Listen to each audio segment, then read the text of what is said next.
Lockdown में corona है सबका रोना, डरने वाली बात नहीं है, सावधानी हमको रखनी है, 1 मीटर की दूरी से ही बात है हम सबको करनी है। बच्चों आओ पढ़ो सभी, कोरोना से डरो नहीं, बच्चों आओ पढ़ो सभी, कोरोना से डरो नहीं, पढ़ना लिखना है सबको, आगे बढ़ना है सबको।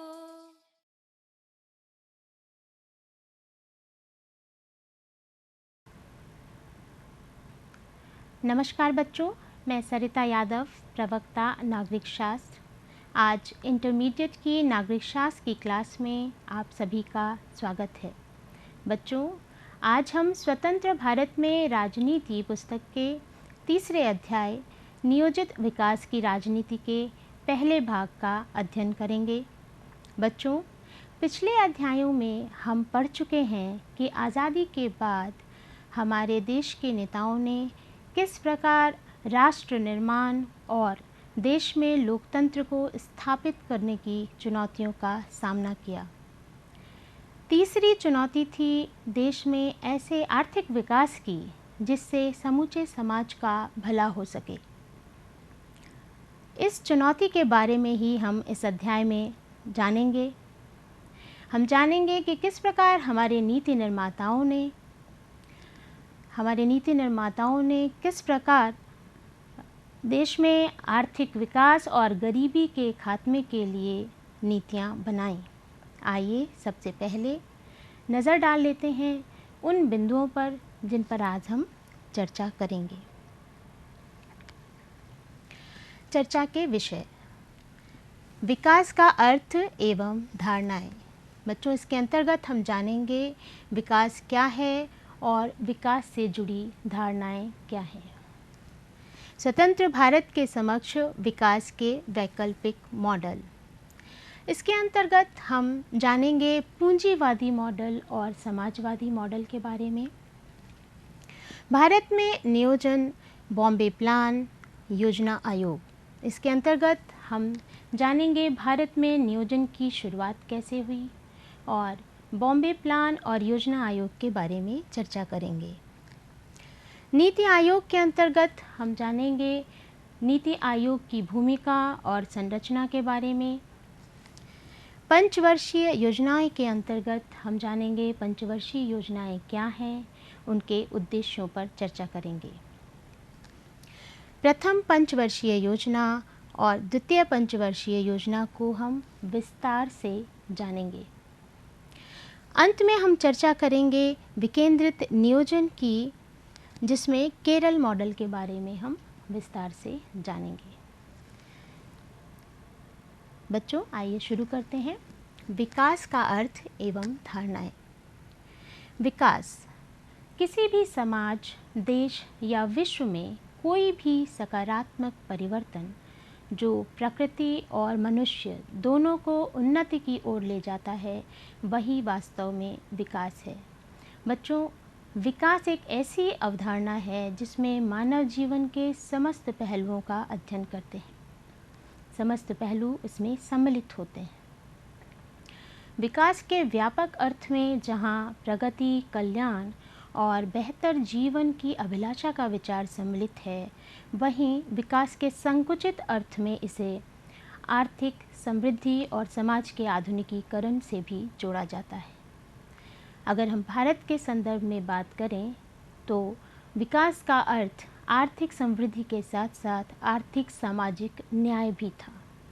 बच्चों, आज़ादी के बाद देश में विकास से जुड़े ऐसे फैसले लेने की आवश्यकता थी जिससे न सिर्फ देश का आर्थिक विकास हो सके, बल्कि देश में आर्थिक सामाजिक न्याय की भी स्थापना हो सके। विकास के ऐसे फैसले लेना बेहद कठिन था। समाज का प्रत्येक वर्ग विकास चाहता है, लेकिन समाज के विभिन्न वर्गों के अपने अपने हित होते हैं। प्रत्येक वर्ग के लिए विकास की धारणाएं भी अलग अलग होती हैं। बच्चों, इस बात को हम एक उदाहरण के माध्यम से समझेंगे। उड़ीसा में स्थापित पॉस्को इस्पात प्लांट। बच्चों, उड़ीसा में लौह इस्पात का विशाल भंडार था। आज़ादी के बाद उड़ीसा की राज्य सरकार ने प्रदेश में पूंजी निवेश और रोजगार के अवसर उपलब्ध कराने के उद्देश्य से पॉस्को प्लांट की अनुमति दी थी। लेकिन उस क्षेत्र के रहने वाले आदिवासियों को इस बात का डर था कि प्लांट लगने से उनकी आजीविका छिन जाएगी और उन्हें अपने घर बार से भी विस्थापित होना पड़ेगा। पर्यावरणविदों को इस बात की चिंता थी कि खनन उद्योग से वहाँ पर्यावरण को नुकसान पहुँचेगा, और केंद्र सरकार को ऐसा लग रहा था कि यदि उद्योग लगाने की अनुमति नहीं दी जाती है तो देश में निवेश के विरुद्ध माहौल बनेगा या देश में निवेश में बाधा आएगी। बच्चों, स्पष्ट है कि समाज के प्रत्येक तबके के लिए विकास का अर्थ अलग अलग है। प्रत्येक तबके का हित अलग अलग होता है और विकास से जुड़ी धारणाएं भी अलग अलग होती हैं। किसी भी लोकतांत्रिक देश में विकास से जुड़े जब फैसले लिए जाते हैं तो एक सामाजिक वर्ग के हितों को दूसरे सामाजिक वर्ग के हितों के साथ तौला जाता है। और आज के युग में जब हम सतत विकास की बात कर रहे हैं तो न सिर्फ वर्तमान पीढ़ी की आवश्यकताओं बल्कि आने वाली पीढ़ी के हितों को भी ध्यान में रखकर फैसले लिए जाते हैं। बच्चों, जब देश आज़ाद हुआ था तो उस वक्त दुनिया में विकास का पैमाना पश्चिमी देशों को माना जाता था, अर्थात ज़्यादा से ज़्यादा आधुनिक होने को विकसित होना माना जाता था, और इसी आधार पर दुनिया के देशों को विकसित, विकासशील और अविकसित की श्रेणी में रखा गया था। आज़ादी के समय दुनिया में विकास के 2 मॉडल प्रचलित थे। आइए जानते हैं उनके बारे में। स्वतंत्र भारत के समक्ष विकास के वैकल्पिक मॉडल। उदारवादी पूंजीवादी मॉडल। बच्चों, पूंजीवादी व्यवस्था लाभ आधारित होती है जिसमें उत्पादन के साधन पर निजी स्वामित्व होता है, अर्थात विकास का कार्य पूरी तरह निजी क्षेत्र के भरोसे होता है।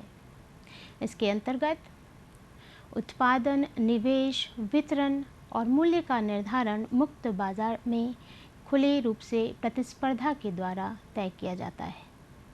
यह मॉडल संयुक्त राज्य अमेरिका और यूरोप के अधिकांश देशों द्वारा अपनाया गया था।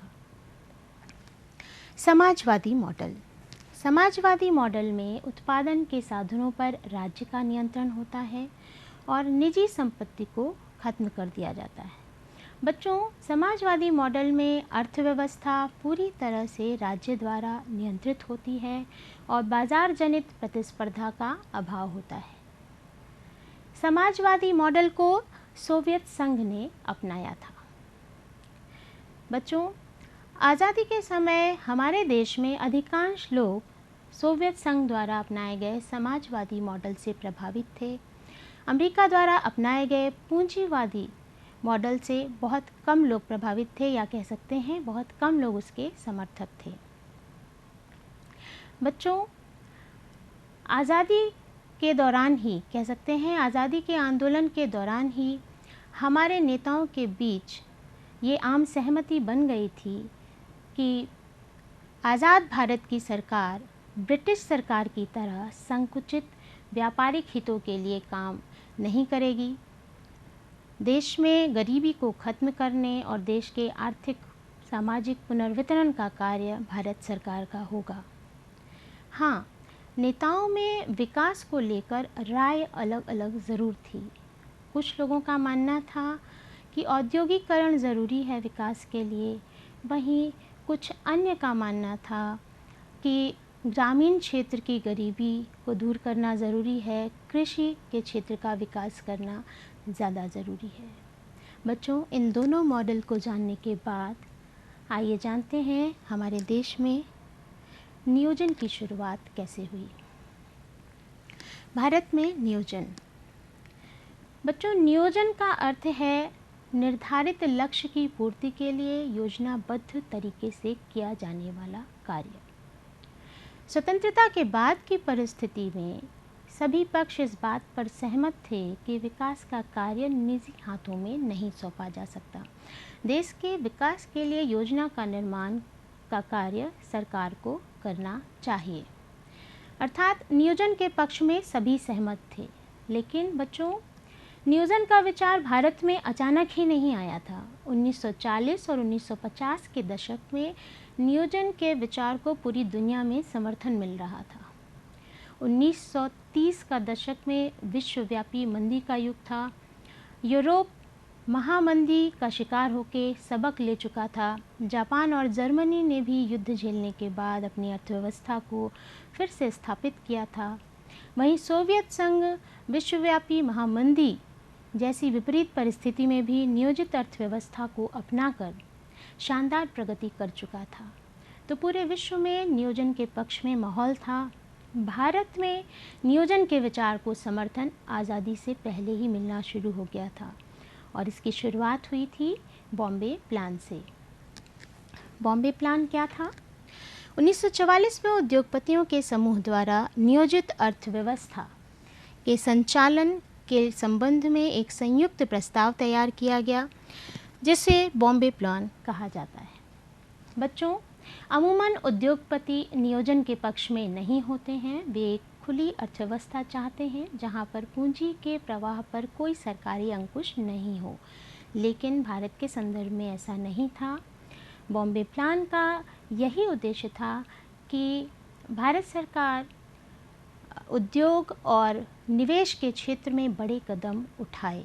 इस प्रकार सभी चाहते थे कि भारत में नियोजित अर्थव्यवस्था को अपनाया जाए और इसी के परिणाम स्वरूप इसी विचार के साथ योजना आयोग अस्तित्व में आया। तो आइए जानते हैं योजना आयोग के बारे में। योजना आयोग की स्थापना मार्च 1950 में भारत सरकार के एक प्रस्ताव द्वारा की गई थी। बच्चों, योजना आयोग संविधान द्वारा स्थापित निकाय नहीं था। यह एक गैर संवैधानिक संस्था थी। यह भारत सरकार के लिए सलाहकारी की भूमिका निभाता रहा है। योजना आयोग के पदेन अध्यक्ष प्रधानमंत्री होते हैं। पदेन से अभिप्राय है कि जो भी व्यक्ति प्रधानमंत्री के पद पर होगा वह योजना आयोग का अध्यक्ष होता है। योजना आयोग के प्रमुख कार्य क्या थे? देश के संसाधनों का आकलन करना, पहला महत्वपूर्ण कार्य। दूसरा, देश के संसाधनों के प्रभावी और संतुलित ढंग से उपयोग करने के लिए पंचवर्षीय योजनाओं का निर्माण करना। बच्चों, योजना आयोग ने देश के विकास के लिए जो नीतियों का निर्धारण किया गया उसमें सबसे महत्वपूर्ण और केंद्रीय भूमिका निभाई थी। आज वर्तमान में योजना आयोग अस्तित्व में नहीं है और इसका स्थान लिया है नीति आयोग ने। बच्चों, योजना आयोग द्वारा 12 पंचवर्षीय योजनाएं बनाई गईं। अंतिम पंचवर्षीय योजना की अवधि 2012 से 2017 के बीच रही। आइए अब जानते हैं नीति आयोग के बारे में। नीति आयोग राष्ट्रीय भारत परिवर्तन संस्था, national institute for transforming India. Bharat सरकार ने योजना आयोग के स्थान पर एक नई संस्था नीति आयोग की स्थापना की। नीति आयोग 1 जनवरी 2015 से अस्तित्व में आया। नीति आयोग की भूमिका क्या थी?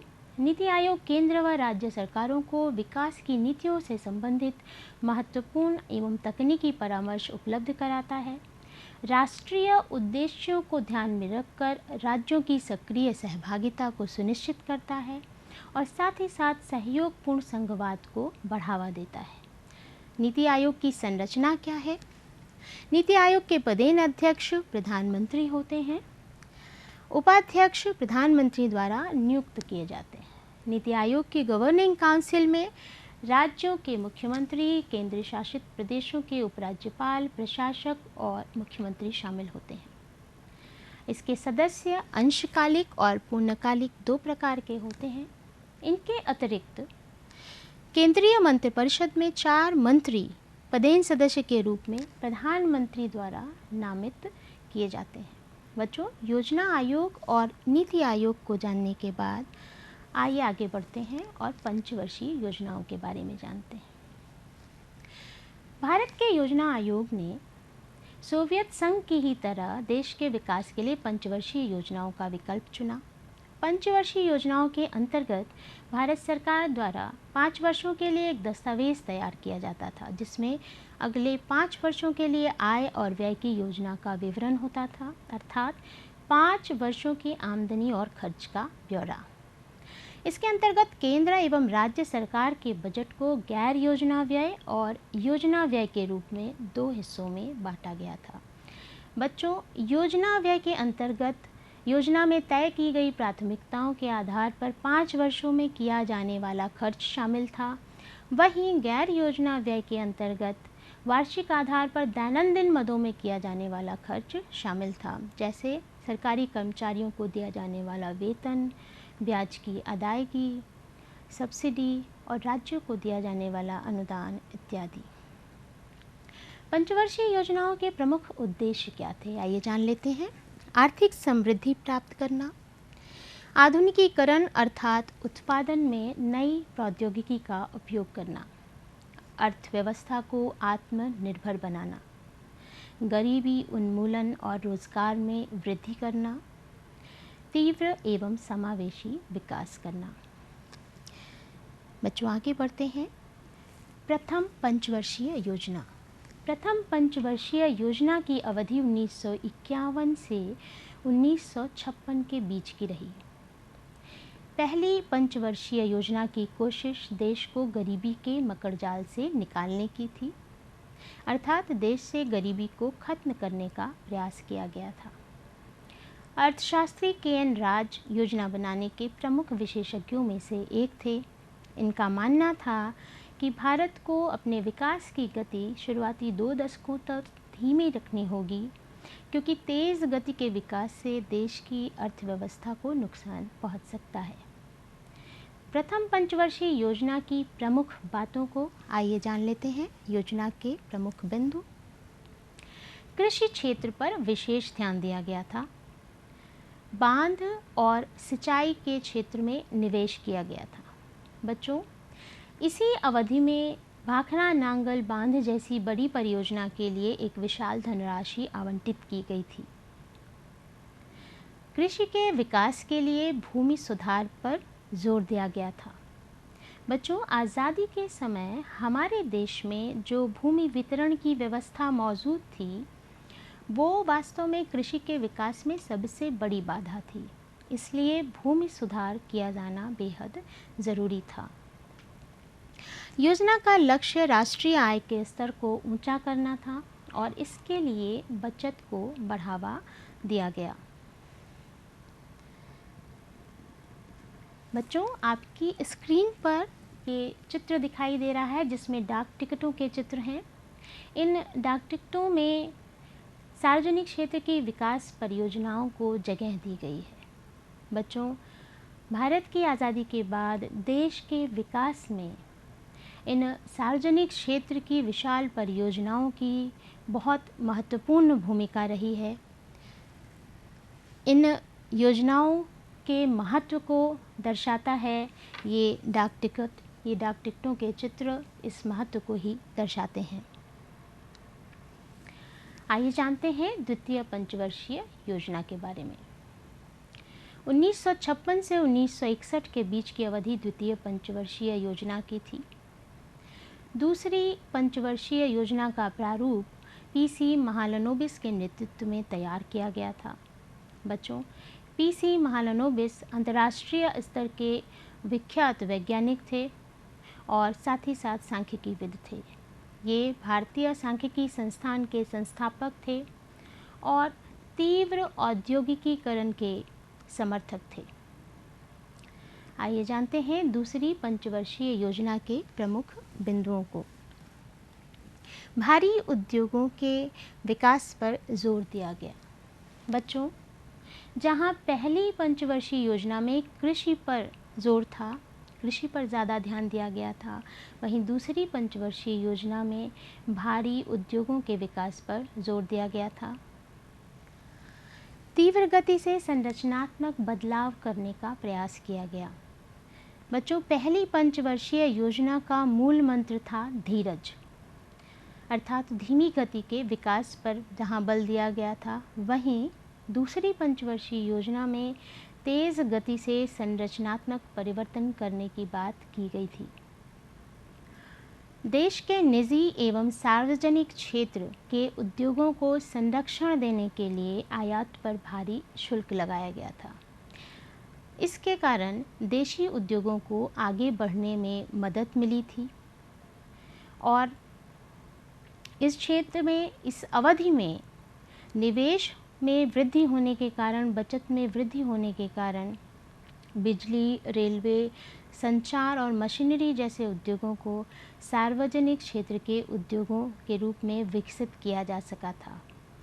बच्चों, औद्योगिकरण ने देश की अर्थव्यवस्था को एक नया आयाम दिया था, देश के आर्थिक विकास को एक नई दिशा दी थी। लेकिन साथ ही साथ औद्योगिकरण से कई समस्याएं भी उत्पन्न हुई थीं। आइए जानते हैं उन समस्याओं को, औद्योगिकरण से जुड़ी समस्याएं। विश्व बाजार से प्रौद्योगिकी खरीदने से देश की बहुमूल्य विदेशी मुद्रा खर्च हुई थी। भारत में आज़ादी के समय देश में उन्नत तकनीकी का अभाव था और हमें विकास के लिए उन्नत तकनीकी की आवश्यकता थी। उन्नत तकनीकी हमें विदेशों से खरीदनी पड़ी और जिसके लिए हमें बहुमूल्य विदेशी मुद्रा खर्च करनी पड़ी। उद्योगों ने कृषि की अपेक्षा निवेश को आकर्षित किया, जिससे खाद्यान्न संकट की संभावना उत्पन्न हुई। बच्चों, दूसरी पंचवर्षीय योजना में अधिक ध्यान उद्योगों पर दिया गया था, कृषि की उपेक्षा हुई थी और इसी कारण देश में खाद्यान्न संकट की स्थिति उत्पन्न हुई थी। उद्योग एवं कृषि के बीच संतुलन स्थापित करने में कठिनाई आई थी। बच्चों, देश में आज़ादी के बाद विकास के लिए जो रणनीति अपनाई गई थी, उसको लेकर कई सवाल उठे और विवाद हुए। कई लोगों का मानना था कि कृषि की उपेक्षा करके उद्योगों पर अधिक ध्यान देकर त्रुटि की गई है। कई लोगों का मानना था कि हमें भारी उद्योगों के विकास के जगह कृषि आधारित ग्रामीण उद्योगों के विकास पर जोर दिया जाना चाहिए था, ध्यान दिया जाना चाहिए था। इस तरह के विवाद और सवालों के बारे में हम विस्तार से जानेंगे इस अध्याय के दूसरे भाग में। बच्चों, इससे पहले आइए जान लेते हैं विकेंद्रित नियोजन केरल मॉडल को। केरल मॉडल विकेंद्रित नियोजन का एक उदाहरण है। केरल में विकास और नियोजन का जो तरीका अपनाया गया उसे केरल मॉडल कहा जाता है। बच्चों, ज़रूरी नहीं है कि हर नियोजन केंद्रीकृत हो। विकेंद्रित नियोजन के अंतर्गत योजनाओं के निर्माण में स्थानीय स्तर पर जन सामान्य की भागीदारी पर जोर दिया जाता है, लोगों की भागीदारी पर जोर दिया जाता है और ऐसा ही केरल मॉडल में भी था। केरल में विकास और नियोजन का जो तरीका अपनाया गया उसे केरल मॉडल कहा जाता है। केरल मॉडल में शिक्षा, स्वास्थ्य, भूमि सुधार, कारगर खाद्य वितरण और गरीबी उन्मूलन पर विशेष ध्यान दिया गया था। केरल में प्रति व्यक्ति आय कम होने एवं औद्योगिक आधार अपेक्षाकृत कमज़ोर होने के बाद भी साक्षरता 100% है। केरल में लोगों को बेहतर चिकित्सा सुविधाएं उपलब्ध हैं। बच्चों, केरल में शिशु मृत्यु दर कम है, मातृ मृत्यु दर भी कम है। वहाँ जन्म दर भी अपेक्षाकृत कम है। ये सभी बातें बेहतर चिकित्सा सुविधाओं को दर्शाती हैं। केरल के लोगों में आयु प्रत्याशा बढ़ी है, अर्थात जीवन जीने की जो आयु है, जो अवधि है, उसमें बढ़ोतरी हुई है। 1987 से 1991 के बीच केरल सरकार ने नव लोकतांत्रिक पहल अभियान चलाया। बच्चों, इस अभियान के माध्यम से लोगों को विकास की योजनाओं में शामिल करने का प्रयास किया गया था, स्वयंसेवी संगठनों के माध्यम से। यह भी प्रयास हुआ था कि लोग पंचायत, प्रखंड और जिला स्तर की योजनाओं में सीधे शामिल हों, उनकी भागीदारी को सुनिश्चित किया जा सके। बच्चों, केरल विकेंद्रित नियोजन का उत्तम उदाहरण है। बच्चों, यहाँ पर यह भाग समाप्त होता है। आज हमने जाना कि हमारे देश में आज़ादी के बाद किस तरह आर्थिक नियोजन की शुरुआत हुई। हमने विकास के अर्थ और उससे जुड़ी धारणाओं के बारे में जाना।